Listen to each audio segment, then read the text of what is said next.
Bonjour ou bonsoir, tout dépend à quelle heure vous écoutez ce podcast de l'ODJ Média. Notre chroniqueur de l'ODJ, Ahmed Nagy, partage son avis et ses réflexions dans un article qu'il a intitulé « Fin d'été sur fond d'impasse ». Alors écoutons-le dans ce podcast.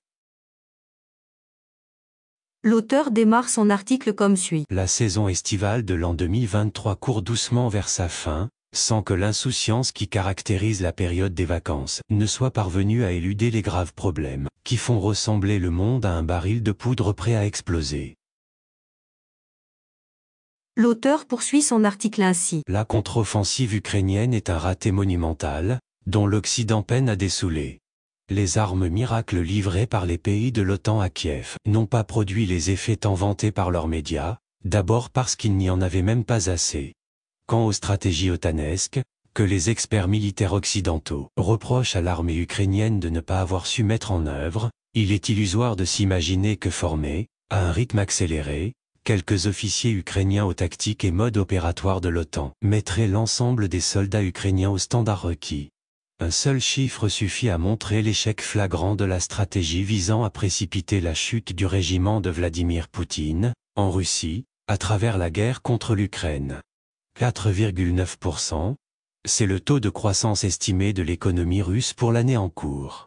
En se rappelant les propos tenus par le ministre français de l'économie et des finances, Bruno Le Maire, fin février 2022, nous allons provoquer l'effondrement de l'économie russe, faisant référence aux sanctions contre Moscou, on ne peut s'empêcher de se gausser du modeste 1% de croissance du PIB français prévu pour cette année. L'auteur précise sa pensée ainsi. Perdu dans le désert du Niger, en attendant, c'est l'influence de la France qui poursuit son effondrement en Afrique. Après le Mali et le Burkina Faso, c'est au tour du Niger de dire adieu à la France-Afrique. Paris s'accroche à l'uranium et à son honneur, tous les deux perdus au Niger, et tente d'adapter aux changements en cours sur le continent le contexte politique dans un autre de ses États clients. L'Afrique voit, maintenant, son avenir ailleurs, et compte désormais 3 pays au sein du bloc des BRICS élargi, l'Égypte et l'Éthiopie ayant rejoint l'Afrique du Sud. Il serait, toutefois, regrettable que les pays africains investissent des espoirs excessifs en ce bloc qui est loin d'être homogène. La descente vaut mieux que la chute. Parmi les leçons à tirer du sommet des BRICS, du 22 au 24 août, en Afrique du Sud, l'absence de volonté de lancer une nouvelle monnaie commune, tant escomptée par les commentateurs des médias alternatifs. Il est bel et bien question de promouvoir les échanges commerciaux entre les pays du BRICS 11 dans les monnaies nationales, mais la dédollarisation est un phénomène qui, aussi irréversible soit-il, se fera, néanmoins, doucement et lentement. Du moins, c'est ce que semblent espérer les pays du BRICS. Personne n'a intérêt, en effet, à voir l'actuel système financier, quelles que soient les critiques légitimes qui lui sont adressées, voler brusquement en éclats. L'auteur indique dans son article ainsi. Illusoire révolution, les BRICS ne s'affichent pas en tant que bloc anti-occidental, n'en déplaise aux révolutionnaires, qui fantasment sur un bouleversement tectonique dans les relations internationales. L'ambition affichée par les BRICS est beaucoup plus modeste, juste réformer les dites relations, pour les rendre plus équitables. Il ne faut pas oublier que l'Inde, par exemple, entretient d'excellentes relations avec les États-Unis et nourrit, par ailleurs, des inquiétudes grandissantes envers la puissance militaire croissante de la Chine. Pékin, Moscou et Pretoria ont dû, d'ailleurs, revoir leur ambition d'élargissement des BRICS à la baisse, face au refus de New Delhi et Brasilia d'ouvrir la porte d'entrée à tout venant. L'auteur conclut son article ainsi. Redressement ou liquidation.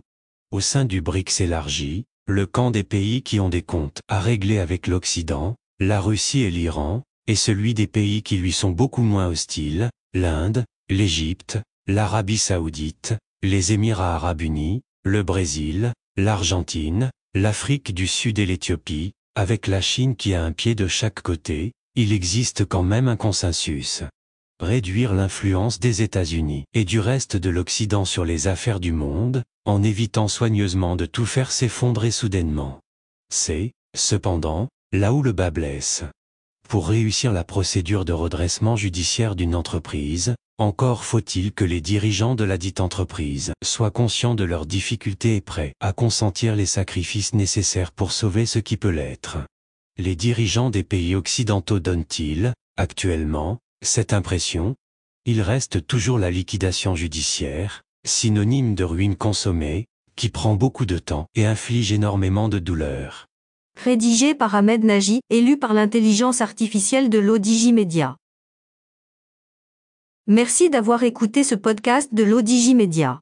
N'oubliez pas de télécharger notre application l'ODJ Mobile sur Play Store et de vous abonner à notre chaîne YouTube l'ODJ TV. Vous pouvez, aussi, nous suivre sur nos réseaux sociaux. Ou encore, vous inscrire sur notre newsletter quotidienne à partir du portail l'odj.ma. Alors, on se dit au prochain podcast de nos chroniqueurs de l'ODJ. Et à très bientôt, si et seulement si vous le voulez bien.